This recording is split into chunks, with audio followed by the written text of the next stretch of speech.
si pendeta itu mengatakan, oh kamu kan dulu ndak dipercik. Oh, kamu kan dulu kamu kan dulu dipercik. Sekarang kamu harus dituang, dicelupkan begitu. Nah, kalau orang itu udah mantap dengan imannya, dengan baptisannya itu, udah mantap dengan baptisan di awal, ya harusnya dia ndak perlu dibaptis.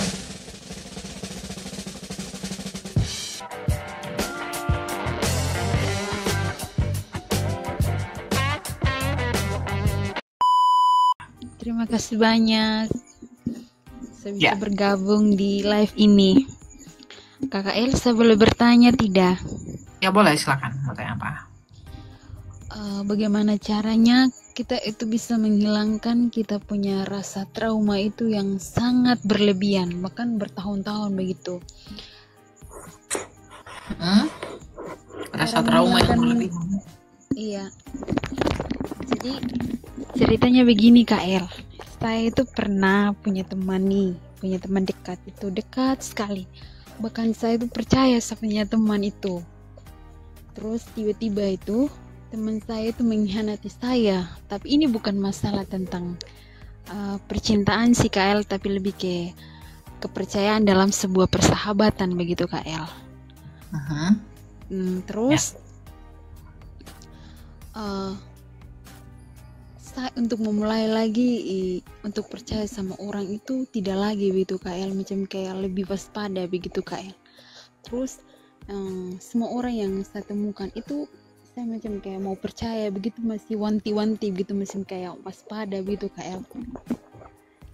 Ya, waspada itu perlu dalam artian kamu berhikmat untuk memilih teman-teman kamu, ya itu. Iya. Tetapi yang terpenting adalah dalam Yesaya 43 ayat 18 dikatakan firman-Nya, ya, janganlah ingat-ingat hal yang dahulu dan janganlah perhatikan hal-hal yang dari zaman purba.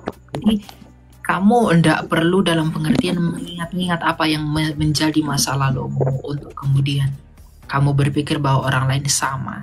Kamu harus tetap dalam posisi yang positive thinking. Karena kadang Tuhan izinkan orang jahat sama kita agar kita mengerti bahwa kita tidak boleh mempercayakan diri kepada manusia. Kita harus mempercayakan diri kepada Allah saja.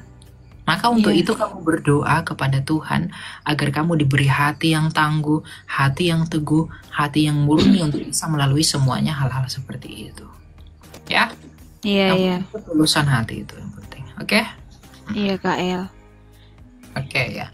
Jadi itu yang saya tuh bergumul, ya pokoknya kalau setiap malam itu selalu mikirin itu begitu. Kenapa sih saya harus menghadapi hal seperti ini begitu, untuk percaya lagi tuh kayak susah sekali gitu. Tapi ini bukan tentang masalah tentang kayak biasanya sih kalau pengkhianatan dari teman itu palingan itu tentang sebuah hubungan dalam percintaan begitu Kak El. Tapi ini lebih kayak dalam sebuah persahabatan begitu. Jadi kayak lebih kecewa begitu. Jadi ketika ada orang yang baru yang datang begitu untuk yuk kita berteman begitu, saya langsung waspada, macam kayak langsung takut begitu. Ya kamu perlu berdoa ya untuk hal ini. Oke? Iya. Oke, kita lanjutkan. Berdamai dengan diri sendiri, betul ya. Iya, terima kasih Kakak. Oke. Iya.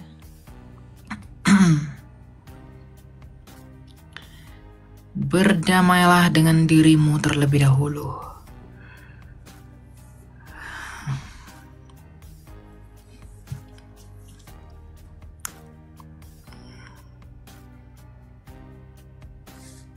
Kalau mau naik cepet-cepet ya teman-teman, silakan 1%.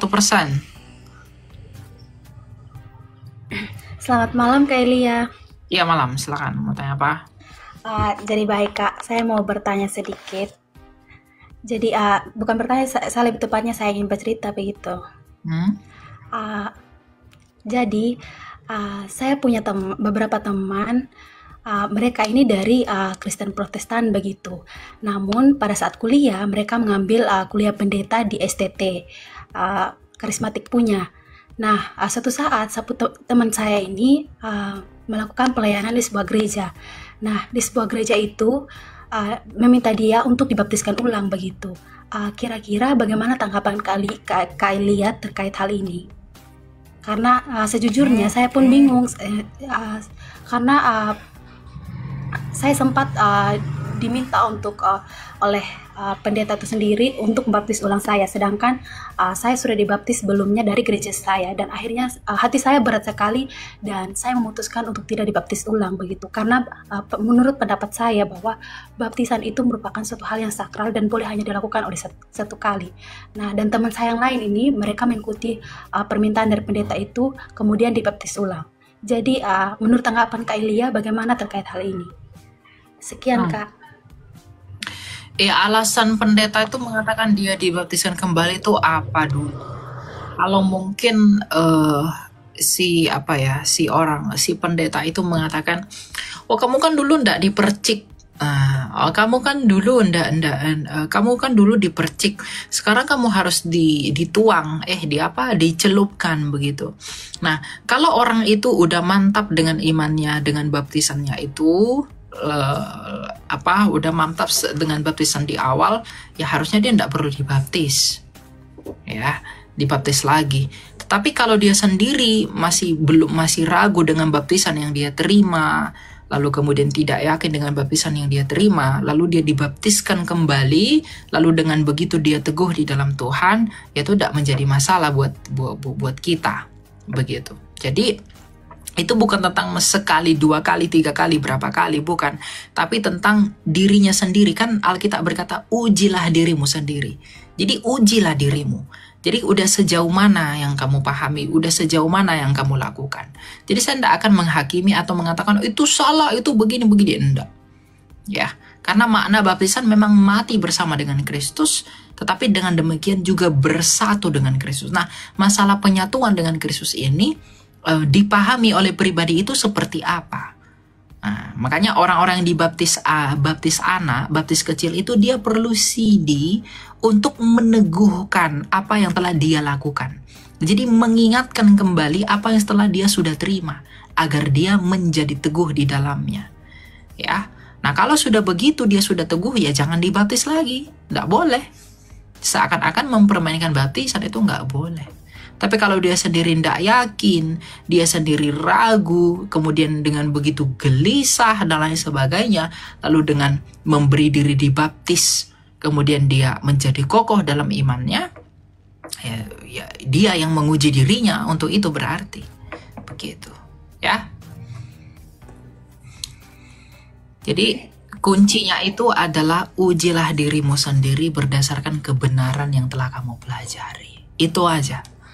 Ya, karena kita tidak tahu sejauh mana orang itu udah mendengarkan kebenaran, sejauh mana dia sudah belajar.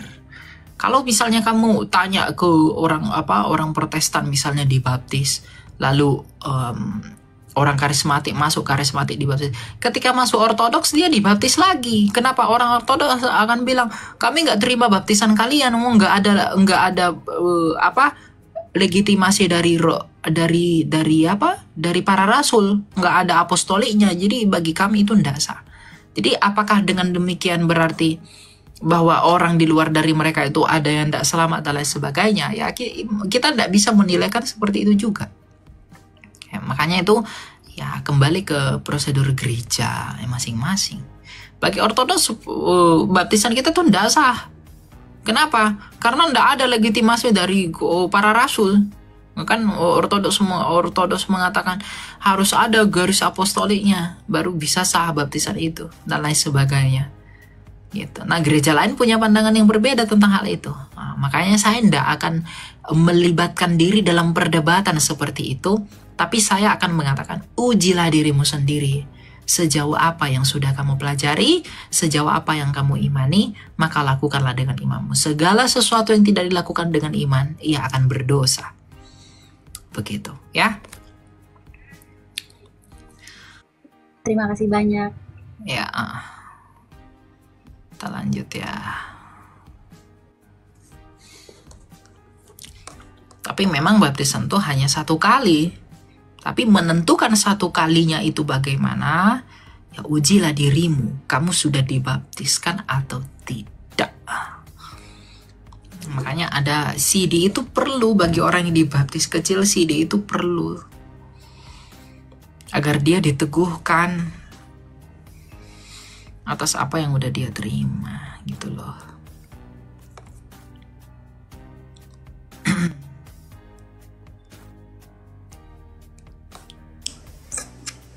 Silakan Swan update. Halo, shalom Kak. Ya silakan, mau tanya apa? Ya, Kak, aku pengen tanya soal ini sih, mungkin ada beberapa yang kepikiran baru dua. Aku yang pertama soal ini apa?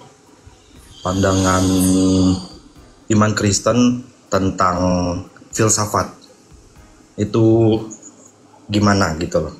Beberapa kali aku ada baca atau dengar kalau nggak salah di iman Kristen, maksudnya di Kristen pun ada filsafat, tapi bukan yang soal filsafat dunia ya. Aku pengen tahu lebih dalam soal itu sih, bagaimana iman Kristen melihat filsafat yang ada sekarang gitu, bahkan yang dari zaman dulu gitu. Filsafat siapa yang kamu tanyakan? Yang paling aku sering lihat sih sebenarnya bukan yang ini sih Kak, bukan yang menjurus ya. Paling sering aku baca dan aku ikutin itu ya paling Socrates, bukan yang beberapa filsuf kan memang ada yang menjurus kan, cuman yang aku ikutin yang begitu sih. Ya kalau filsafatnya itu tidak bertentangan dengan apa yang diajarkan Tuhan Yesus ya tidak masalah. Tapi kalau bertentangan ya jangan diterima. Filsafatnya Kristen itu yang utama. Sorry. Silakan Kak, silakan. Lanjut aja. Oh, enggak, maksudnya kalau tidak bertentangan sudah pasti kan mungkin bisa diterima di iman Kristen. Cuman kalau misalnya bertentangan, bagaimana cara kita melihat itu gitu loh? Ya jangan dipakai. Jangan dipakai, jangan diikuti. Kalau nyangkut di kepala gimana? Ya maksudnya dibuat. Tetap kepikiran gitu loh. Ya tentang apa kamu kepikiran? Mungkin beberapa hal. Iya, apa itu? Mungkin yang paling sering saya ingin tuh soal sebenarnya kan kalau nggak salah ya Kak, nanti kalau salah atau kurang mungkin boleh dikoreksi. Kalau nggak salah seorang filsuf Nietzsche kalau nggak salah ya, itu kan dia bilang, yang aku tahu dia bilang soal kita yang membunuh Tuhan gitu loh. Nah, menurutmu betul nggak itu argumennya itu? Berdasarkan kitab suci betul nggak itu? Kalau menurut aku sih sebenarnya mungkin dilihat dari membunuh dalam arti mungkin kita sebagai orang kadang-kadang kitalah yang kadang-kadang mungkin Tuhan itu memang seagung itu, sebaik itu, cuman kita yang bikin seakan-akan Tuhan itu jahat gitu loh. Jadi ini personal manusianya gitu. Aku ngelihatnya gitu. Jadi bisa dibilang aku setuju atau tidak soal itu. Aku ngerasa itu ada benarnya ketika orang ini tidak menunjukkan hal baik gitu loh. Kesimpulan dari filsafatnya dia itu apa ngomong begitu? Apa yang dimaksud dengan ungkapan melankolis seperti itu? Apa maksudnya yang diungkapkan? Jadi saya nggak nangkep inti yang kamu tanya itu apa. Jadi kamu bilang manusia membunuh Tuhan. Apa poin yang membuat kamu mengingat itu sehingga kamu bertanya kepada saya? Tapi motivasi awal pengen nanya sih karena aku pengen tahu pandangan iman Kristen tentang filsafat sih, intinya itu. Ya, poinnya begini, filsafat itu kan adalah ranah dunia berpikir. Jadi semua orang itu punya pemikirannya masing-masing. Aristoteles punya pikirannya, Socrates punya, lalu yang lain-lain juga punya pikirannya. Tapi siapa sih mereka ini? Makanya saya katakan, lihat kepada Yesus. Jadi kalau kamu berkata, ini terngiang-ngiang di kepala saya, berarti kamu lebih berpikir tentang itu daripada tentang Tuhanmu sendiri.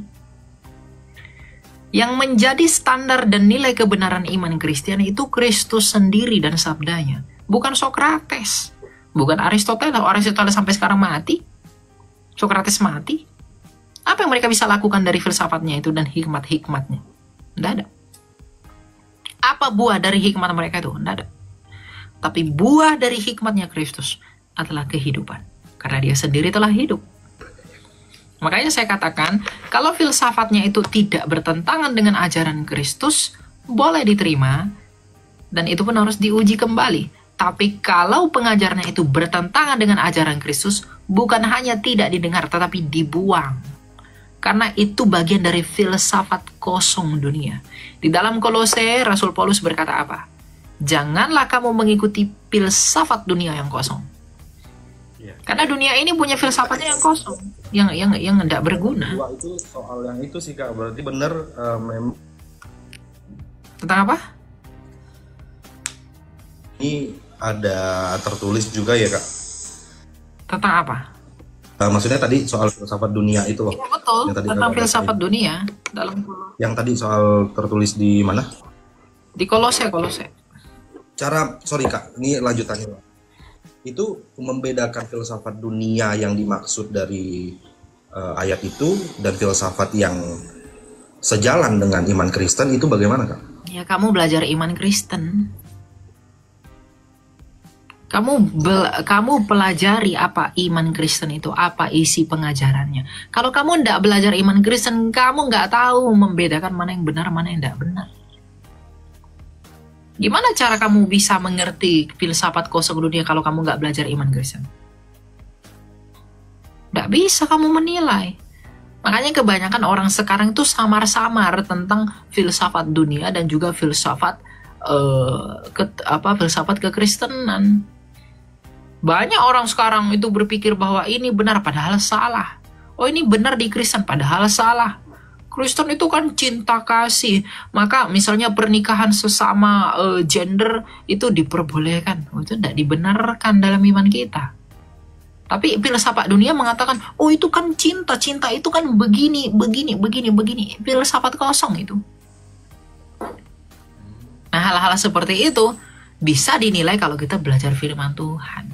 Makanya semua orang Kristen yang harus belajar firman Tuhan, harus belajar Alkitab. Agar ngerti apa yang benar, apa yang tidak benar, agar dia tidak menjadi sama seperti dunia. Kalau kita nggak belajar iman Kristen, lalu dari mana kita tahu itu benar atau salah? Nggak tahu. Jadi kalau kamu tanya gimana caranya membedakan, yang kamu belajar imanmu. Dan itu satu-satunya cara. Harus belajar. Gitu.